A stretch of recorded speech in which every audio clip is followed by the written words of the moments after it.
Just Hey! It's got a fight in here. I like that. It's awesome. How y'all doing? It's 8 o'clock on a Friday, and y'all are still here, man. It's like, thank you so much for hanging.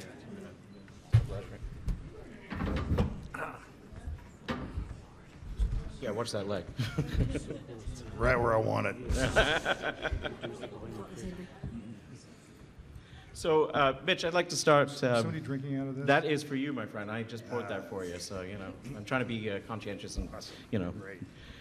But I want to start by looking at your background, if you can. You've got a business degree. You're an athlete. Don't have a business degree. You don't have a business degree. No, don't. Didn't graduate. I got the wrong business. Yeah, no. I tried, but it didn't take. So how did you find your way into acting? I had worked on, I had a completely different career before I started acting. I worked on DoD, Department of Defense contracts with the military in the Middle East, Saudi Arabia, Iran, and Turkey for a long time. And I was in Iran when the revolution started.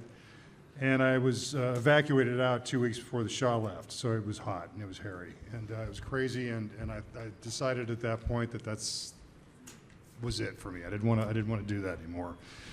So I was trying to figure out what I wanted to do, casting about, and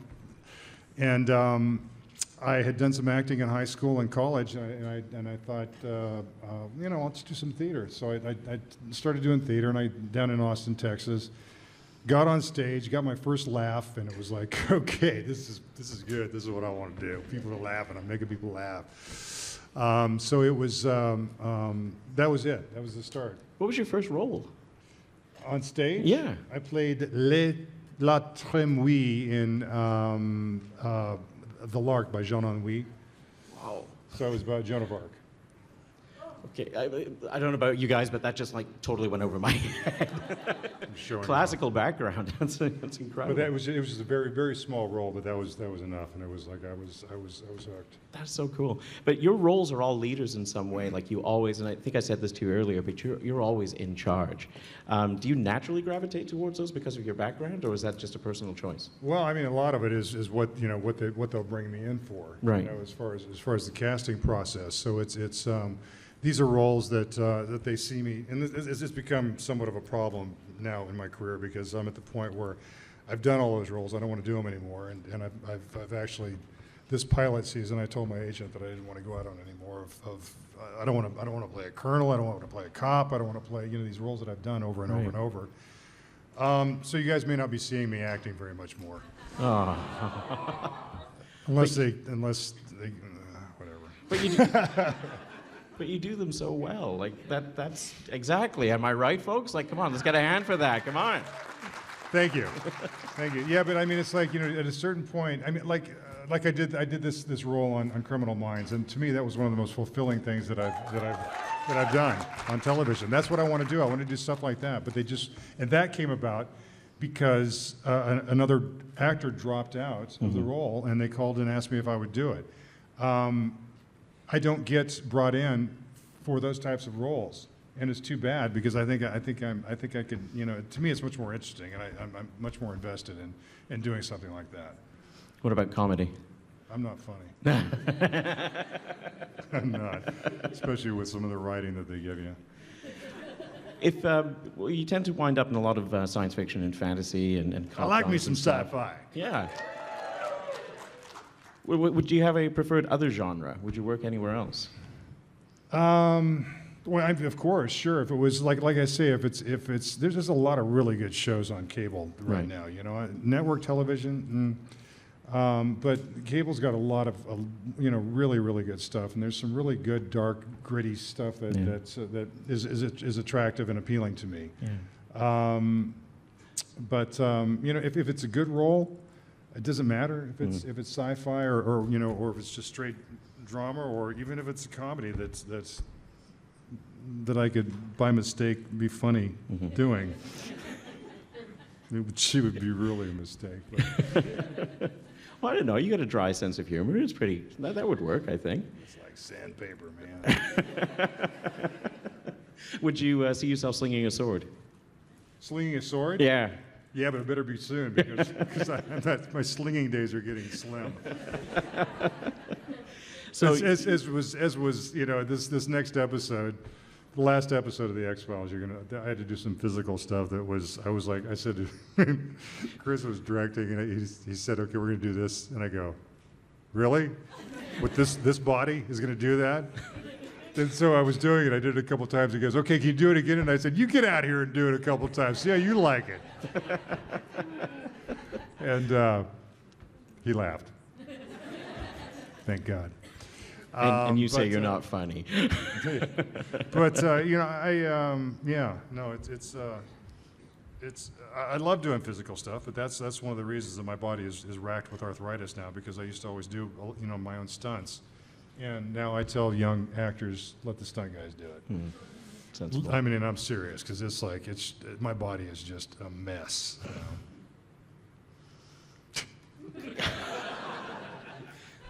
I don't know. I think you're in better shape than I am.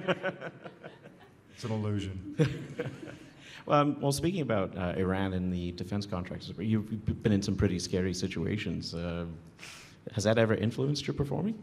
Yeah, everything that I've done in my life is I think I've done some. I've taken acting classes and stuff like that. But I think most of what I bring to my characters is the life experience, the stuff that I've gone through, and I've gone through some pretty incredible things throughout my life.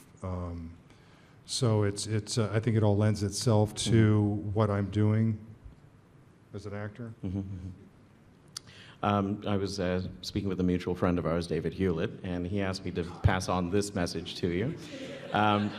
David Hewlett wants to know how Mitch Pileggi retains his surprisingly sexiness, and has his work influenced his career and life choices. So he's asking, has David Hewlett's work influenced mine?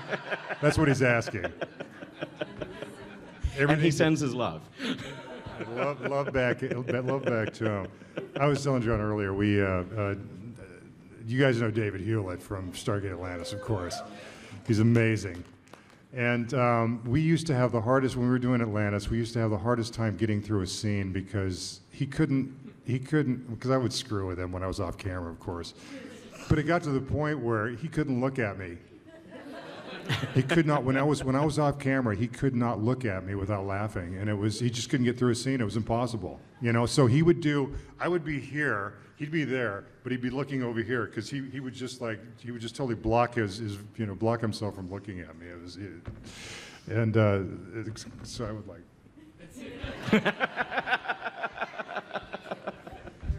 here I am. David, the surprisingly sexy thing is, at one point, People magazine, they put out there the sexiest man alive issue.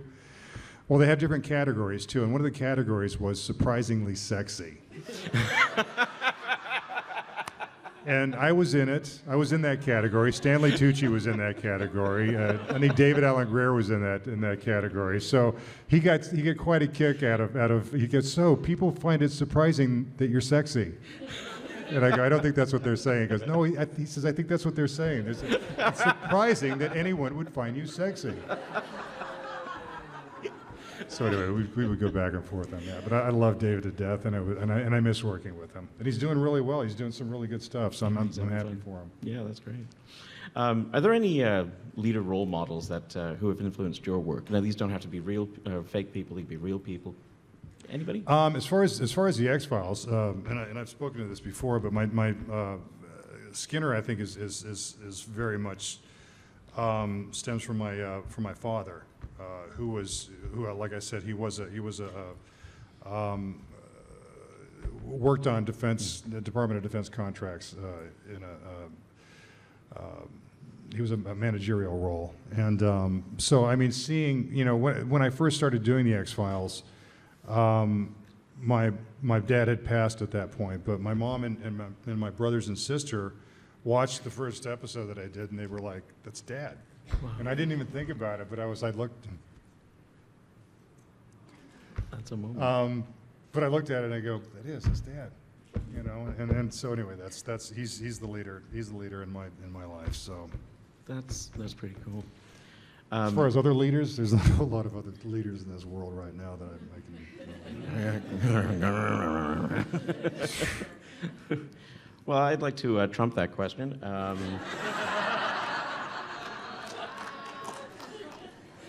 And do you have any great anecdotes, any great stories from any of the shows? Like, I mean, how do you go from Stargate Atlantis to Sons of Anarchy? There's got to be some great transitional moments there for you. Just put a big old swastika on my neck and And go save the universe. yeah, I don't know. I just, yeah, I don't know. I just kind of do. I do I try to bring as much reality to each character as I can. And I told you the story about I was doing the New York ComiCon with David and Jillian, and somebody asked me about Caldwell and Stargate Atlantis, and I said, well, he was basically Skinner with a flight suit. Well, David didn't hear me say that, and then he was speaking to. He goes, yeah. He said something about any actor who plays the same or plays two different characters the same way is not a very good actor. And then I just laughed and I said, so I said, so David basically just said I'm a shitty actor, and he was like, what? What are you talking about? I said, well, and then I told him what I said. He goes, oh my God, I didn't hear you say that. He was apologizing to me for that for days, and I was like, "Dude, you set me up with a great laugh line. We're good." There's good mileage there. It's good. You can get a lot out of that. So IMDb has you credited with over 90 productions, but what's the work that you're most proud of?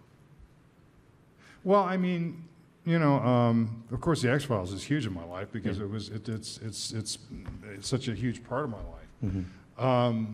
But once again, the role on Criminal Minds was I was very, very proud of that work, and that's something that I look at, and I go, that it affected me, and it still affects me when I watch it. My daughter watches it, and she cries every time she sees the end, and so so I think I was very successful. I'm not always a big fan of my work, and as a matter of fact, most of the episodes of the X-Files that are my favorites, I'm not in.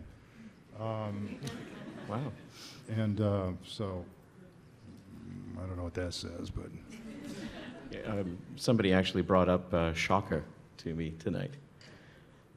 Does that ring any bells? I had a ball. I have a hard time watching it, but I had a great time doing Shocker and working with Wes Craven, and it was a character that was a lot of fun to play. It was so over the top that when I watched it, I'm going, oh my God. What were you doing? But it was Wes Craven standing off camera going, okay, Mitch, say this. Say that. I was like, no, I can't say that, Wes. He goes, yeah, you can say it. I'm like, and but it was awesome working with Wes and making his acquaintance. And I worked with him, like 3 or 4 times after that again. Well, so. Maybe horror is something that you might find yourself in.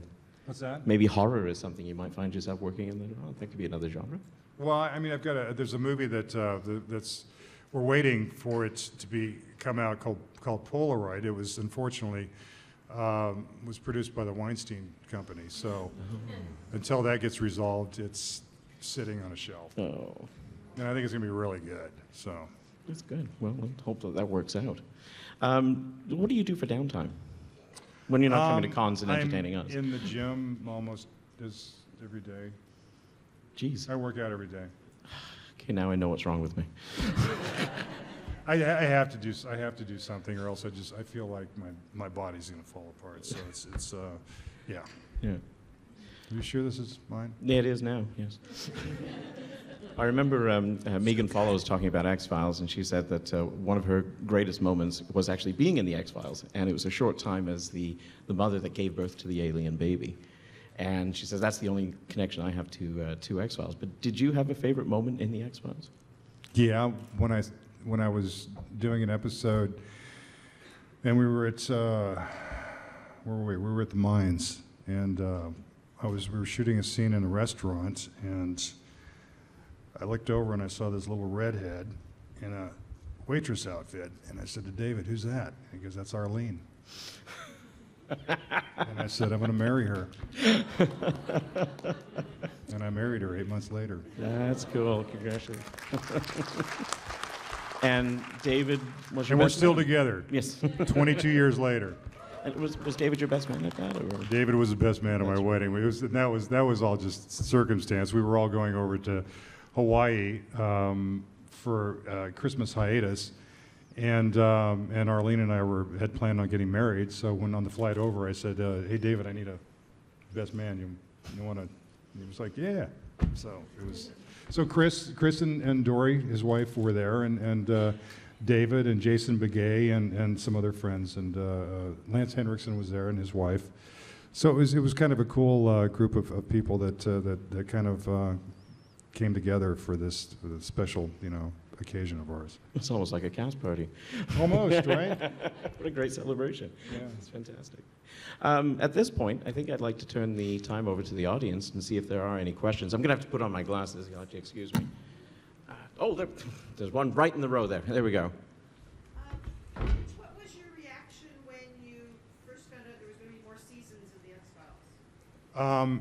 After the first 9, it was awesome. It was the last 2 seasons. Listen, I'm always ready to come back and play this character and work on this show. We've got the best. We've always had the best crews ever, and so it's just. It's a great character and a great job to have. So I'm always very excited to come back and play this cat. I think Work we're with good. these people. It's a great group of people to work with. I think we've got a question right here. One of my favorite roles of yours was Grandpa Winchester on Natural. Really? Can you explain that storyline to me? Later. Okay. I was wondering what it was like to work on the show and you got Frank by If I go, always, they're children. And I adore them both, all of them. I mean, Misha too. And it was, it was so much fun. They're the nicest guys in the world. And I think with Jared and Jensen, I think the fact that they're from Texas has a lot to do with that. Putting these on so I can see y'all. But it was a lot of fun working on it, and a lot of the crew on Supernatural was our crew for the X-Files. So I was like working with my family, and then of course Kim Manners was he was running the show when I started doing it before he passed. So I got to work with Kim. So it was, and plus I was in Vancouver, which is my favorite place. Sorry. One of my 2 favorite places in Canada. Nice save. Did I recover? I think there was a question on the end here. Even those people in Vancouver, they walk around with umbrellas when it's snowing.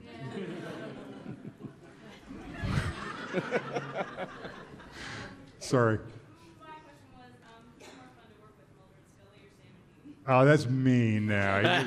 You're just trying to get me in trouble. They're all great to work with. I have to answer it like that. Nice try. Yep. Question over there. Yep. Hello, Mitch. Hi. The Skin Man. That's what Mitch Pileggi used to call Brendan Skinner anyway. In 1999, you portrayed one of your few video game characters, a Zen-like swordmaster called Dakon. A cult classic PC role-playing game called Planescape Torment, written by Chris Avalo. You were a gift. I did? I have 2 questions about that character. Oh, man. Good luck. In the 90s, computer RPGs didn't have a lot of voice dialogue, but today, almost all of an RPG character's dialogue is voiced. Torment was remastered recently, so would you be at all willing to reprise your role as Dakon, to voice act for all the profound things he said in text, but not with your voice?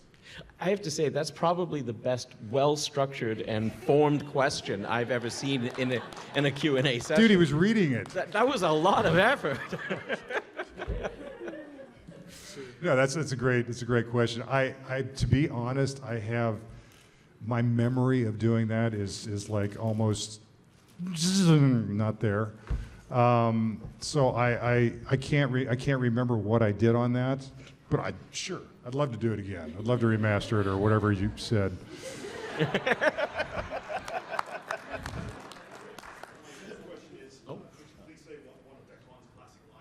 No, because I can't remember. Do you have one?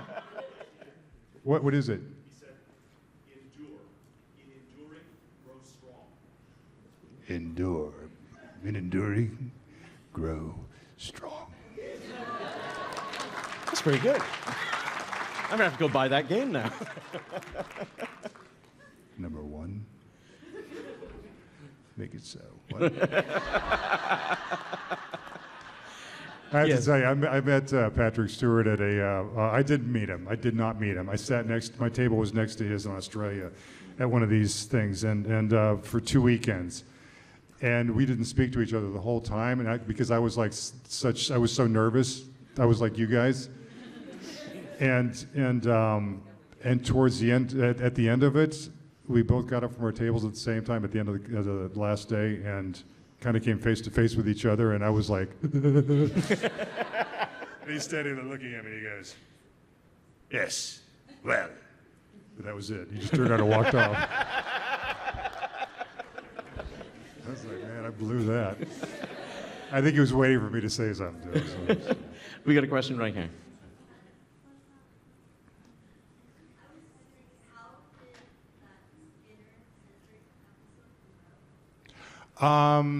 Because I was whining to Chris one day when we were shooting the 6 episodes, because I wasn't in those 6 episodes very much, and so we were standing at Video Village. Video Village, which to me, as I hear Video Village, I always think Idiot Village. I don't know why, but I said to Chris, I said, is Skinner hard to write for? And he goes, no. Why? I said, because I'm not in the show very much. I said, am I hard to write for? And he goes, no. And Gabe Rotter, who's a longtime associate who wrote that episode, was standing there. And he said, when I said that, he said a light just went off in his head. And he goes, I'm writing a Skinner episode. And he actually had the idea, and it would have been, he would have done it during those 6 episodes if there was time, but there wasn't, obviously. So he was able to write it and get it produced this season, which I was very happy about, because I think he did a great job. And Carol Banker directed it, who was our script supervisor the last 4 seasons of the original run of the show. So it was a lot of fun for me to do. It was cold out there, man. It was really cold.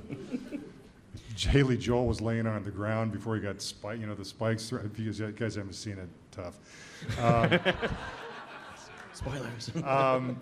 And he was just laying there, and he was a trooper. He wasn't complaining at all, and it was like laying on a block of ice, because I was laying on the ground also. And I finally, they were taking a long time to set up the shot, and I was like, dudes, Haley's over here. We're gonna have hypothermia, a case of hypothermia here in a second. You need to get the cameras rolling and shoot this.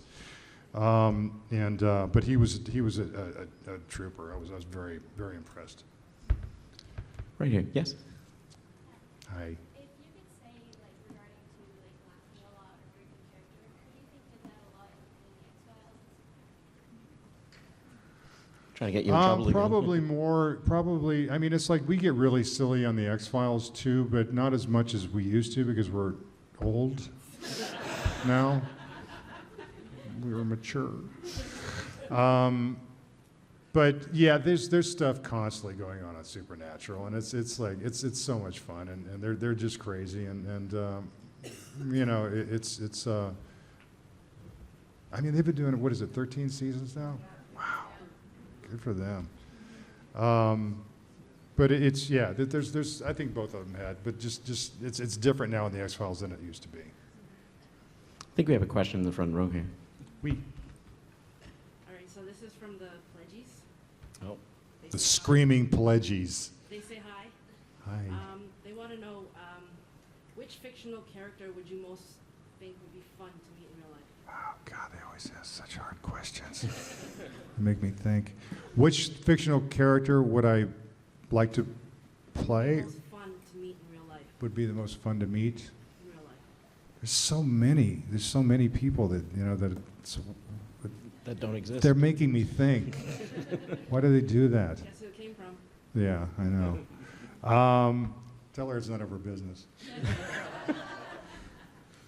Oh, there's She'll in-jokes she'll here. appreciate that. But tell her I love her. Tell her, give her my love. I love my wife. I'm getting myself in trouble here. Hi. Are you still More waiting questions? for me to I was going to wait for you to answer that one, but if you don't Yeah, want to. she's not getting an answer. All right, let's go over here then. Sorry, pledges. Oh, it's written again. This is great. I love you guys. You're prepared. What is your personal point of view regarding aliens or like, that do they need Yes. supernatural stuff like those? Yes, I believe it all. I believe in aliens. I believe in ghosts. I believe in things that go bump in the night. Yes, I've had paranormal experiences, and I do believe that there's got to be other intelligent life in this universe, or we're screwed. Totally. Because it ain't here.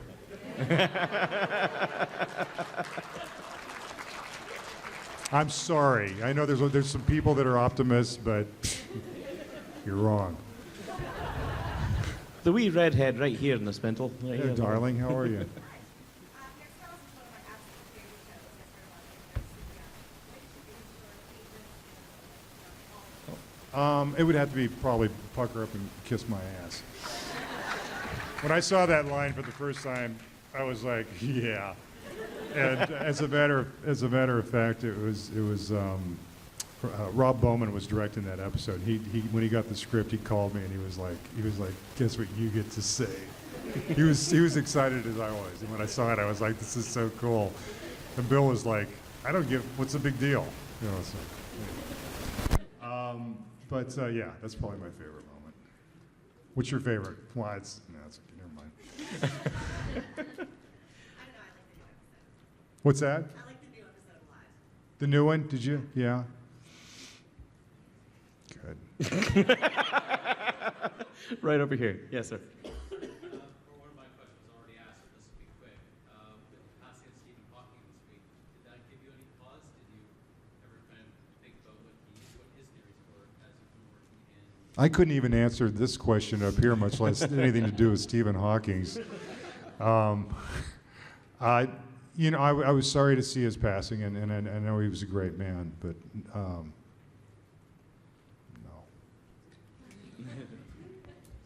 Yeah, I mean, it didn't. Is in relations to the show or in life in general?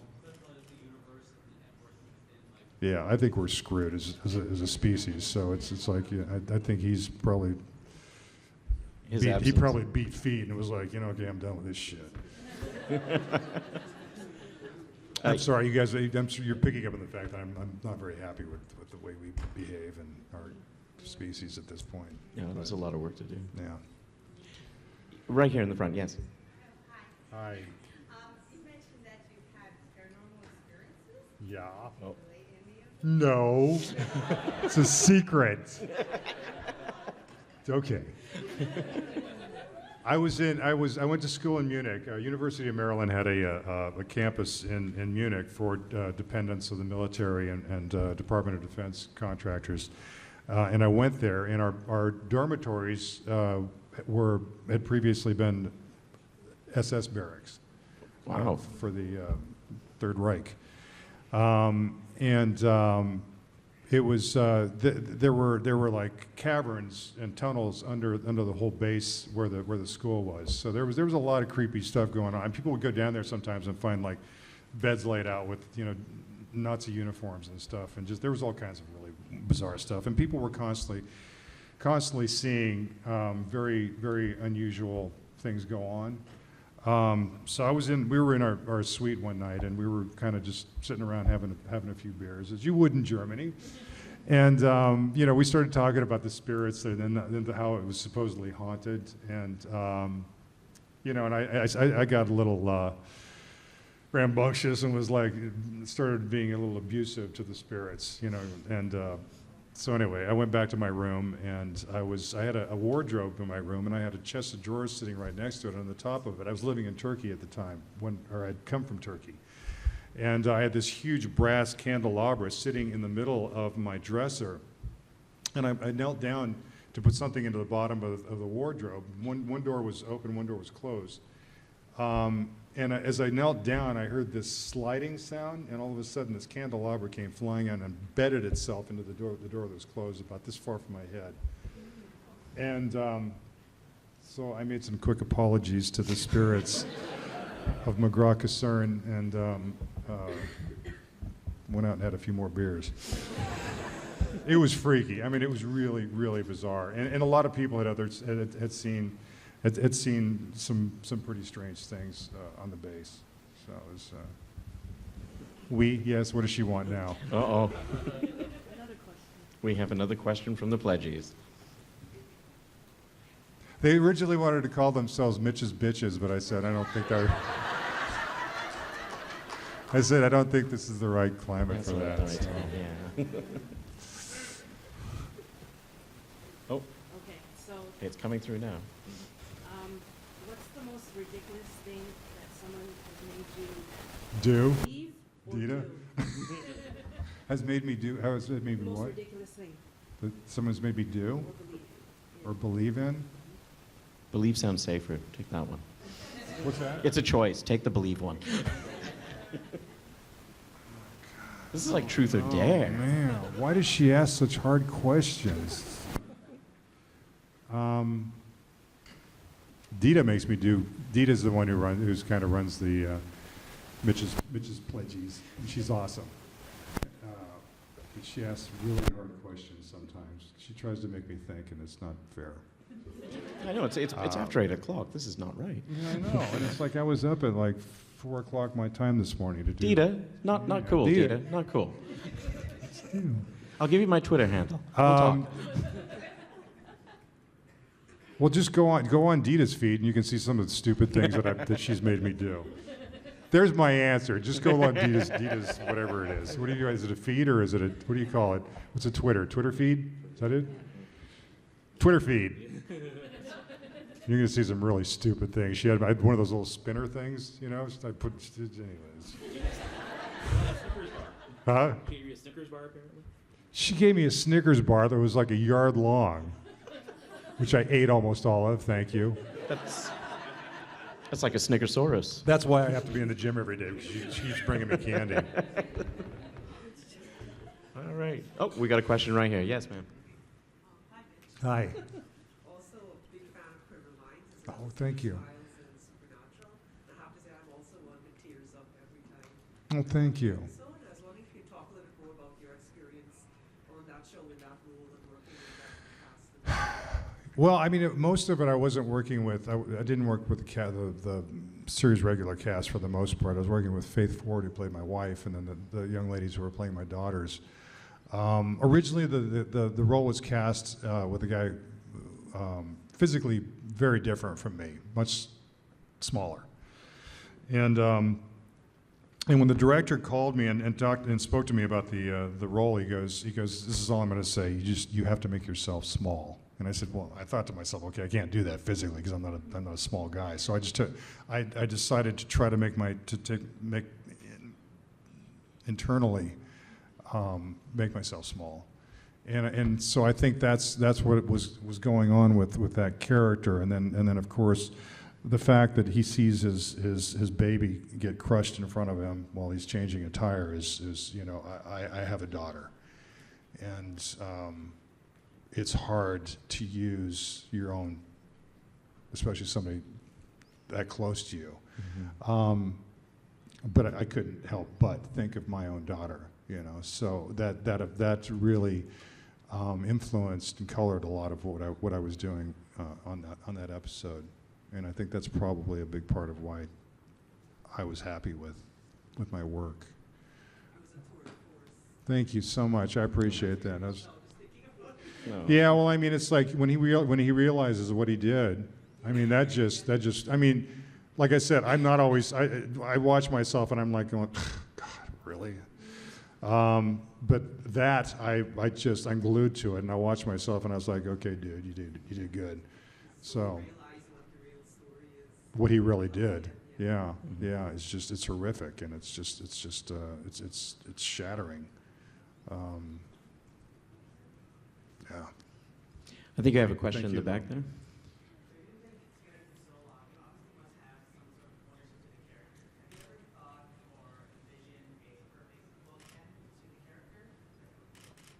A perfect bookend?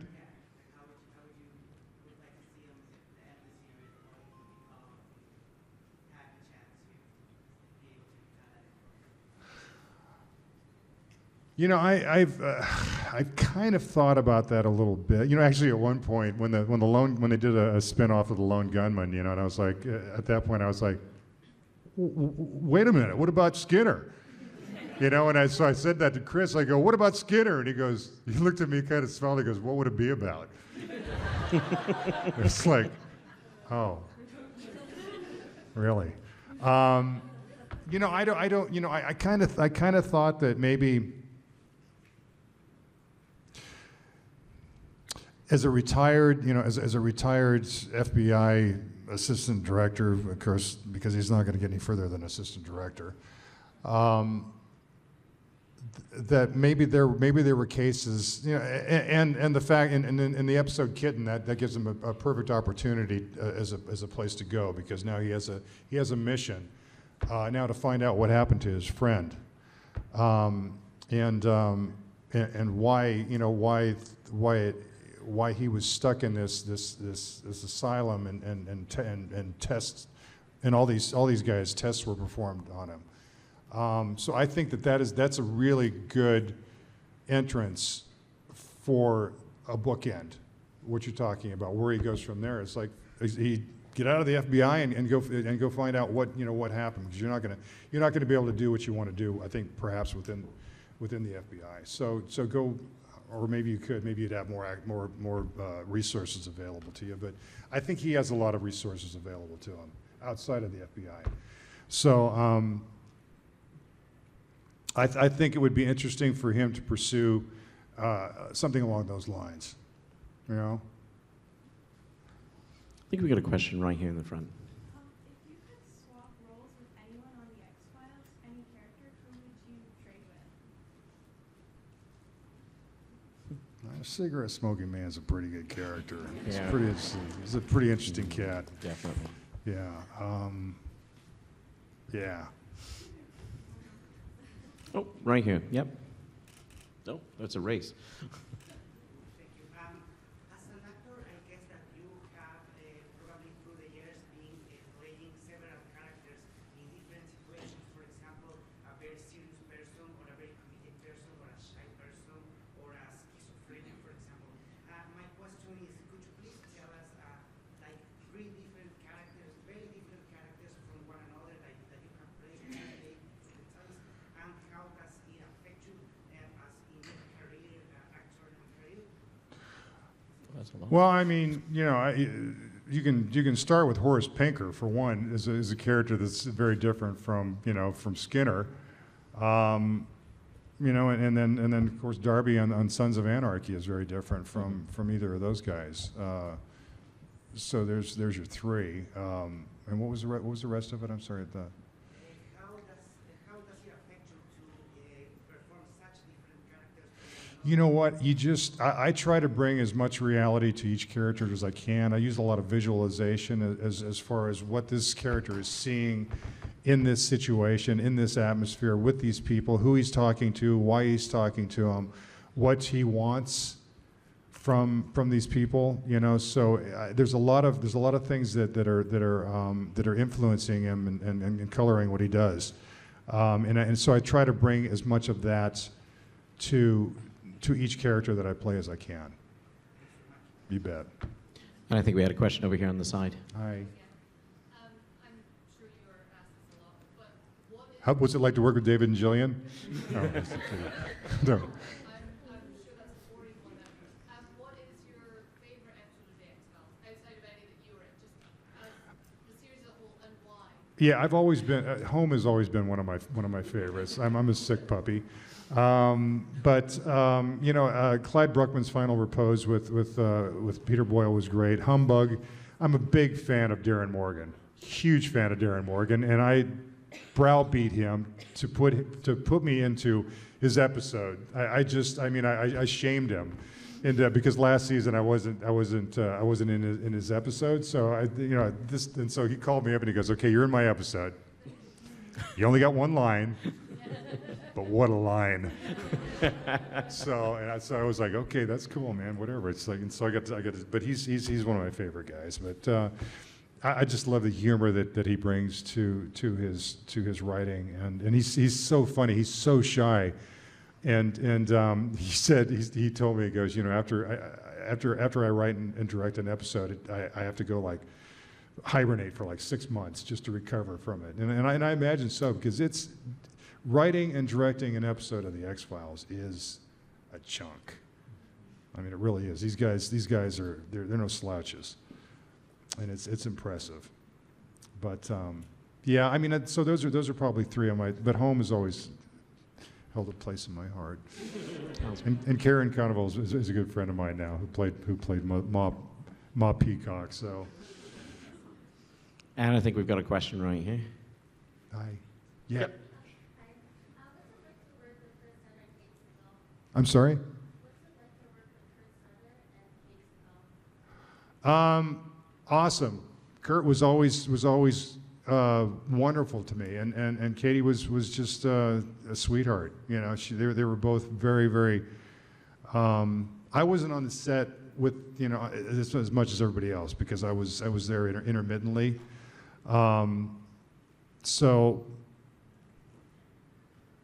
But the times that I was there, they were always just very, very sweet. And when I first auditioned for Darby, when I walked into the room, Kurt, the first thing he said to me was, "I'm a big fan," and usually that means I'm not going to get the role.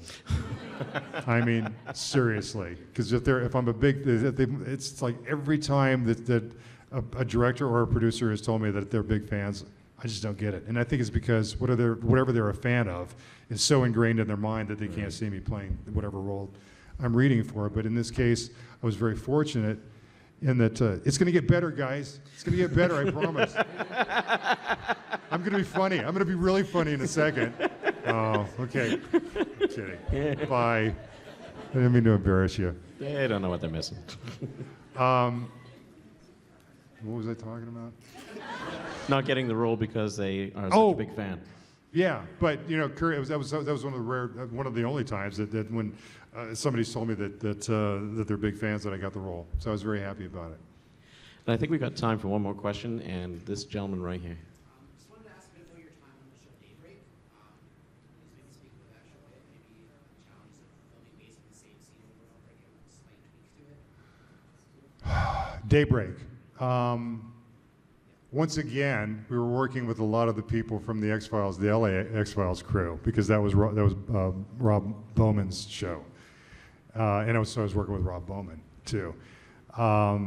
It was interesting shooting, because there were variations on how things, how one thing changing could affect other things, happening throughout the course of that day. So it was that was a great cast to work with. We had a lot of fun, and we laughed a lot. And one of the things that I loved about working on that was the first day, and this is something that Rob Bowman does. He brought all the actors in, and I think every producer on every show on television should do this.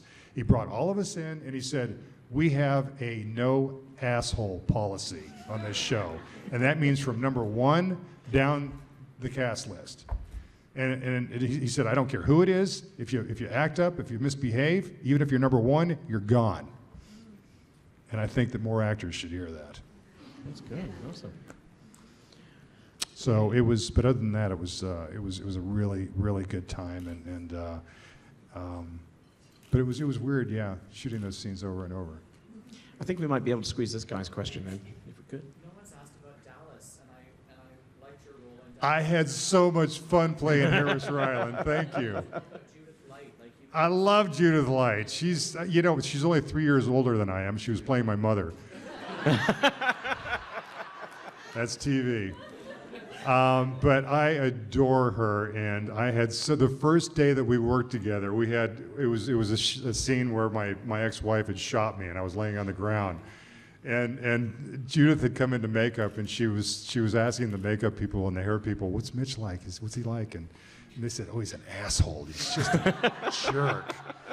And then she realized that they were joking because, of course, I'm not. But she came in, and so we were rehearsing the scene, and I'm laying on the floor, and she's wearing a dress, and she's just a step over me, and as she steps over me, she looks down and she goes, "Don't you look up my dress." like it was an invitation. But I had so much fun working with her, and I had such a great time playing that character. He was such a cad, and I told Larry Hagman, before he passed, because I had worked with Larry on the original series of Dallas. The last season, I did like 3 or 4 episodes, and I was working with him, and I learned a lot watching him because I was young then, and it was a real treat to be around that. And when I saw him again when they brought it back, he didn't remember me, of course, but because it had been a long time, and he was older. And I walked up to him and I introduced myself, and I said, "Yeah, I'm going to be working with you." He goes, "Now, which character are you playing?" And I said, "I'm playing Harris Ryland." And he goes, "Oh, that's a good character." And I said, "Yes, sir, it is." And he goes, "Bad guys are the best, aren't they?" And I said, "Yes, sir, they are." And so it was a treat to be around him again, and just to be on that. And Patrick Duffy got me to quit smoking cigarettes. I thank him every day for that. He shamed me. He shamed me into it, and I appreciate it every day. That's awesome. Well, Mitch, I think we've had a tremendous amount of fun. I hope you've had a lot of fun too. Thank you. I have. And let's just give it up and say thank you, folks. Thank you for watching the Convention Junkies coverage of the 2018 Toronto Comic-Con. Please like, comment, and subscribe to see more. If you would like to help us with future projects, please visit our Patreon page.